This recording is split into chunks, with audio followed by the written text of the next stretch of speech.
Joining me in our studio is Andy Goldsmith, Executive Vice President of AMIT. It has been too long since I have seen Andy, and it has been too long since you have joined us on the air. Good morning to you, sir. Good morning, Nachum. Well, you came to my neighborhood and literally could roll out of bed and come to the studio. That's why you were here so early. Exactly, and there were muffins, so you know how to get to a man's heart.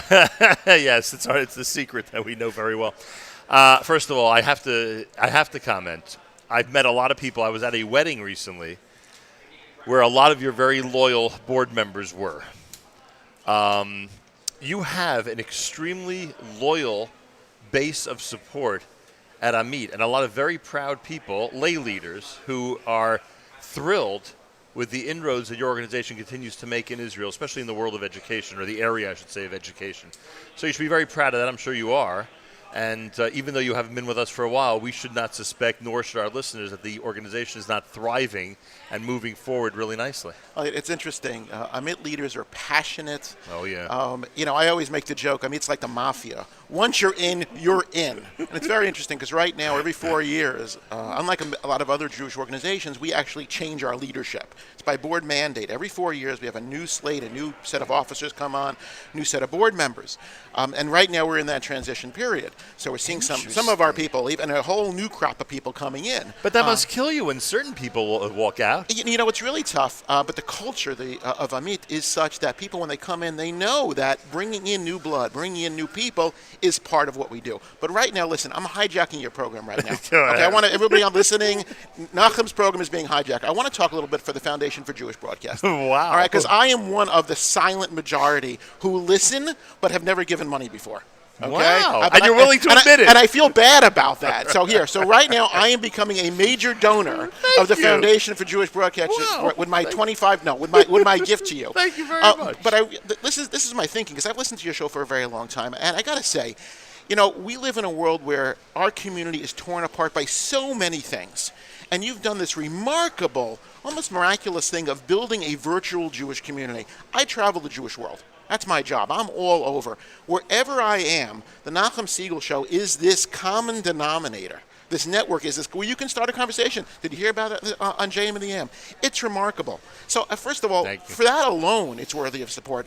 But the bigger issue is here. Listen, you want to hear Charlie Harari speak? You got to pay $45,000 to a Pesach program. Here you get to hear it for free. You get I listen to Naomi Nachman. My wife listens to her. I gain weight just listening to that program. It's a remarkable thing. And you've got all the other things. So listen, if you're in the audience, if you're listening to this thing, if you're one of the people like me who listen and feel a little bit bad, you've never given a check, this is the time to give a check. And I went to Starbucks the other day to get a cup of coffee for a meeting with someone. It cost me $7 for a cup of coffee. I was like, I'm blown away with this. I'm not a coffee person. $7. I'm thinking, okay, I listen to the show every morning. All right. You've got bills to pay here. Come on, this is a great service. Folks, if you're in the audience, take a moment, write a check, go on the app, but make a gift. It's an extraordinary show. And Nachum, it's a privilege to not only to be on the show, but to listen to the show every day. I really appreciate it. I'm going to use this opportunity to remind people that it's fjbunity.org, fjbunity.org, and I really thank you for that. Andy Goldsmith is here. I think what you just said in this monologue is that we're your morning cup of coffee. That's what it sounds like. That was good. It sounds like that was really you're going good. to Starbucks. You don't realize that as a network, are really the coffee that gets you going. We're the shot in the arm for you in the morning. So give this network, this modestly named network, and by the way, the CNN, ABC, CBS, but this is the Nachum Segal network, all right? This is Miriam Wallach's fault because she insisted that it has to be Nachum Segal network. I hear you. It's all about the branding. Andy was accusing us of having immodestly named the network, and I think he might be right. And I would add, by the way, for the right dedication opportunity, someone could rename this network. Now we're talking. There you go. You really are a good fundraiser. There you go. Unbelievable. But now I'm going to give the show back to you. I appreciate we are that. unhijacked. You are now back in control of your own show. This is a time of year where a lot of people. First of all, you really did floor me with this whole change of leadership thing. I say that because you've developed relationships with certain colleagues, with certain people. I mean, I know what it's like. You talk about FJB. I know what it's like to have a chairman and people I rely on who I can go to, not just in times of emergency, but for advice and to really move things forward, to bring a new initiative or program to. And it must be interesting when that group changes. We're a 95-year-old organization that's still relevant. All right. Now, how many Jewish organizations out there are as vibrant as us? We have 50,000 supporters across the United States. Wow. Our operation in Israel, our annual budget is $125 million. We have 106 schools. We have 36,000 students. The only way you keep growing, the only is a constant evolvement towards whatever is better. And our culture is that. Some organizations do that with the Young Leadership Division and things, but you literally are changing leadership as you move forward. Yeah, and it's impactful. And almost all of our leadership, not always. Some people, it's tough. Right. You finally get to be in that role that you've aspired to be in your whole life. Audrey Trackman is going to our new incoming AMIT president. Extraordinary background from Wharton, from Philip Morris. Really an executive with incredible ability to lead. Right? And she's replacing Debbie Mowat, who was there for the last 4 years. Debbie's great. And Debbie's extraordinary, and she had our presidency, and now it's time for the next president. It's not simple because people aspire their whole Jewish communal career to get to that point. And then they have their 4 years, and then it's time for the next person. But that's how we grow. Most people get that. And that's the reason we have young leadership that's active, because people know there's a place to move up to. Right. I hate the Jewish organizations that play musical chairs, where the president becomes the chairman or there's a co-president because the president doesn't want to leave or after 50 years. It just stymies the organization. So you always have to be looking at new blood and new ideas. And I think that's one of the reasons that we've been successful for so long. Andy Goldsmith's here. The number that you said that caught our ear when we were with AMIT in Jerusalem was 106. It is unbelievable, and it's amazing to me that, just like we discovered it, I'm sure people are discovering it in this conversation, and as Jewish communal life moves forward, it is unbelievable. That number of schools, 106, is astounding, and you've made a commitment, and that's why I say the education arm of your organization is really always on top of things. You made a commitment to keep them not only active, but really keep them at the top of their game. Well, what's really interesting, I know there's a lot of talking about influencers and, online, which whether it's real or not, it's very hard to say.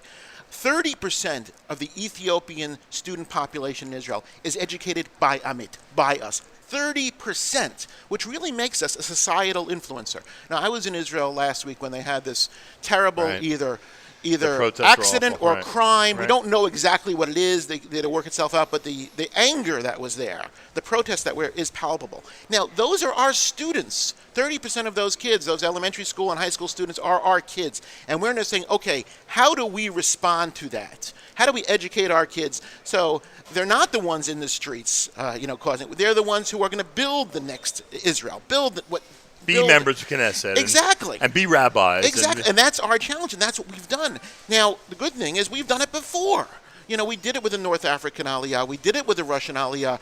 We're doing it now with the Ethiopian Aliyah. And now with the French kids that are coming. All of France is leaving.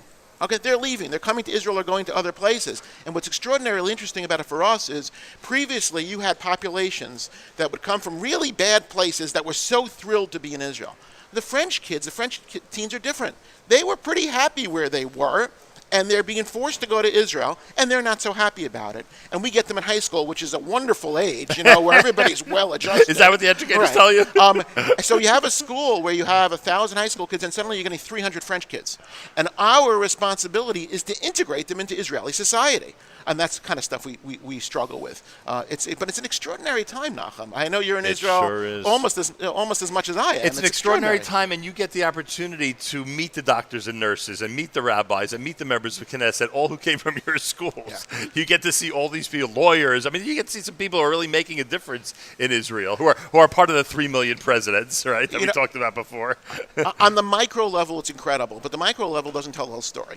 Okay, right. Our business is one of measurable outcomes. If you're doing responsible philanthropy, it's about measurable outcomes, and that's what we have that. But here's the 5 Mile case that struck me. I was in Israel, not uncommon for me to be there, last week for a couple of days, and I was stuck on a highway, I think going from Tel Aviv to Petah Tikva, and I looked off in the distance, and without exaggeration, I think I saw 26 cranes operating, right? The new joke is, what's the national bird of Israel? The crane, all right? This incredible boom of building, this incredible, really a military superpower now, an economic superpower. So the question is, you and I, and most of the listening audience, anyone probably over 35 years old, right? You're just 36 yourself, grew up with the case for giving for Israel. Give to Israel or Israel won't survive. Okay, Okay? And that we know today is absolute nonsense. It's just not true anymore. Are there poor people in Israel? Of course there are poor people in Israel. And their organizations taking care of them. We're sitting there in the five towns. I've lived here most of my whole life. Not generally a poor area. Are there poor people in the five towns? Absolutely. There's Tomchei Shabbos. There's all these other things. There are poor people everywhere. So the question is, what is our relationship now? If Israel isn't the poor little cousin that we've given money to get by, what is our role? And if you look at it on a societal level, it's extraordinary.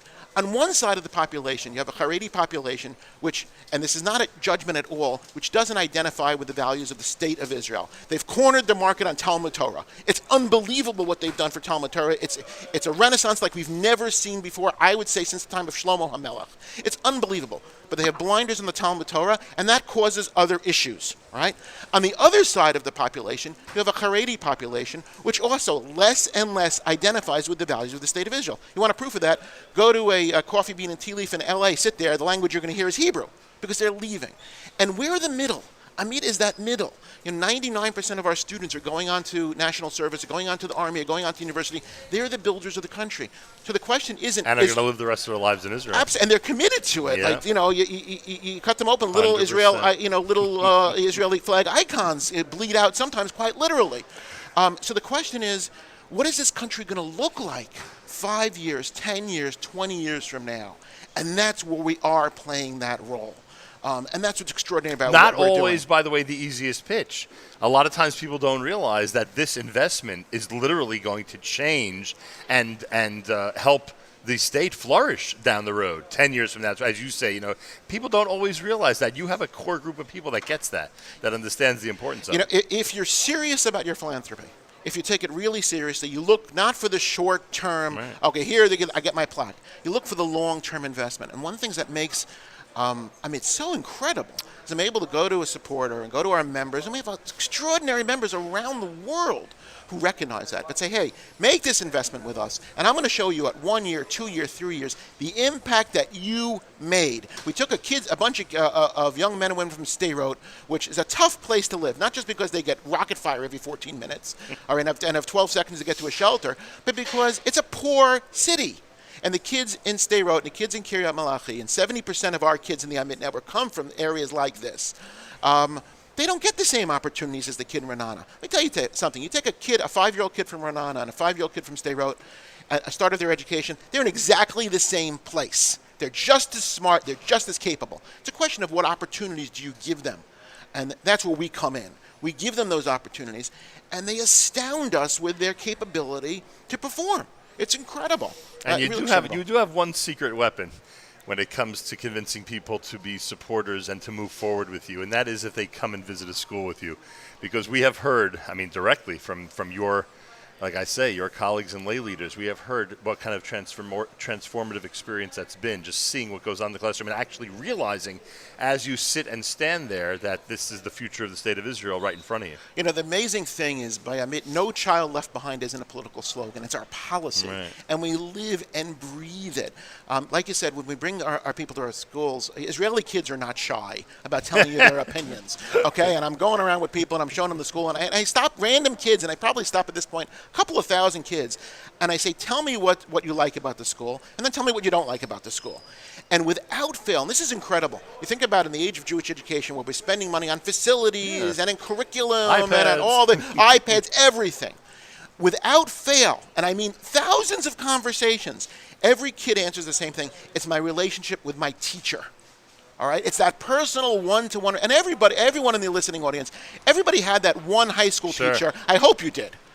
Who saw more in you than you knew about you at that time. I had a Rabbi Yechezkel Lehrer, Rabbi Asher Seba when I was in OTI, Oliver Shalom, all right? And everyone's had that teacher. And that's the difference that it makes. So, yes, we have to give them the best curriculum. We have to give them the best opportunities to succeed. We have to give them the best training so their Bagrit scores can go off the charts. And that is the next step to get into a good unit in the Army and get into a university in Israel, which isn't so simple. It's not so simple. At the tender age of 15 and 16 in Israel, if you don't perform academically, you're finished. It's not like America where, That's right. where you can be a guy like me or you who did nothing in high school and somehow you're able to do something. Okay? You learned so much about me. Exactly. I read Wikipedia. But the Israel educational system is not very forgiving. It's not very good on second chances. So we have to give them that opportunity. We've been successful in doing that. So you take them around and you meet these kids, and that's what they say. It's that relationship. So we have 36,000 kids. How do you maintain that connection with each kid? You don't know the number of teachers offhand, do you? It's in the thousands. Yeah, it's gotta be in the thousands. Offhand, I don't know because Not always easy to find people that are that are able to reach children the way they do. You know, the hard part, you can find them. The hardest part is training them and keeping and feeding them and giving that. You know, you've been doing the same thing for 5, 6, 7, 8, 12, 13 years. But the ones who are good at it, my God, they have a fire in them. You know, if we could bottle it, we could make a fortune. 100%. Andy Goldsmith, how do people reach AMIT? How do they donate to AMIT? How do they find out information about AMIT? How do they visit a school in Israel through AMIT? Listen, go to the website. That's the best portal of entry. Or call us, let us know. But if just ask anybody in your community, everybody is connected to us somehow. It's not uncommon for us to have 4 generations of the same family involved. A great-grandmother. It's incredible. Take a look. Come take a look at our website. Come see what we do. I have to tell you something. If you're interested in Jewish education in Israel, if you're serious about it, if you want to make that investment with us, we're fully transparent. We have the highest ratings on Charity Navigator and GuideStar, and those are hard-earned things. All right, we send our money to Israel. We don't spend it on our marketing. All right, you're not going to see our ads in the newspapers because we generally don't have them. Our marketing, I like to say, we invented social media. You know, and this is like Al Gore. We really did. 95 years ago, how did you learn about AMIT? Your neighbor told you about it. Word of mouth. And dragged you to event after event till you became a believer. You know, it made you feel guilty. Exactly. It sounds like a Ponzi scheme, you know, a pyramid scheme. But that's what we did, and that's pretty much the same way we do it today. And it's very effective, and it gets in your blood. And when you see the measurable outcomes, you see what we're able to do. You see how we are literally transforming Israel day by day, making it better, making it a country that we're going to continue to be so proud of. So proud of. You say, hey, this is where I want to be. 2 things I got to wrap up with. Number 1, I can attest to what you said about generations being together in your organization. When you did the theater event that time in Manhattan when I was there were 4 generations sitting in that audience, which was very cool and very interesting to watch. I don't know how the grandparents always get their grandchildren involved, but it's really remarkable how that happens. And a lot of organizations, frankly, would pay for that to be bottled and to be able to be sold. And the second thing is, you would not believe how many people still talk to me about being with you at the 50th anniversary of the reunification of Jerusalem and reliving those moments from 1967 with your people up on that beautiful balcony in Jerusalem. It was for us a historic event, and we will be tied together with through that event together forever, frankly. So come this May, we're going to top that. Okay, come this May, we're going to do our 95th anniversary mission, and we want to do a Nachum Segal broadcast from the location where the state of Israel was declared in Tel Aviv. Okay, at that very, you're going to sit at the same place. You know that I have. That's so funny. I have chills. Miriam's saying to me she has chills. I am going crazy right now. And you're going to sit in the place where David Ben Gurion declared the state of Israel on that Friday, 1948. And it wasn't simple to arrange that, by the way. You know, they're very protective about that in Israel for some reason. Meaning your logistics were not that easy. Yeah, not so simple. But and in May also, because it's anniversary time. It's going to be May, and listen, in the listening audience, the details will be coming out soon. Whether you're a member of the AMIT community, you want to be a member of the AMIT community, or you just want to have this incredible experience to understand what is a very complicated little country. Keep your eyes open. Look for that. So we wanted to do that for Israel 70. We might just do it for Israel 72, the way it sounds. Wow, that'd be amazing. Andy, always a pleasure. It sometimes frustrates me that you could do your own show, frankly, because you're so talented and I love your wit and how quick you are with these lines. But nonetheless, great to have you as a guest. Thanks, Nachum.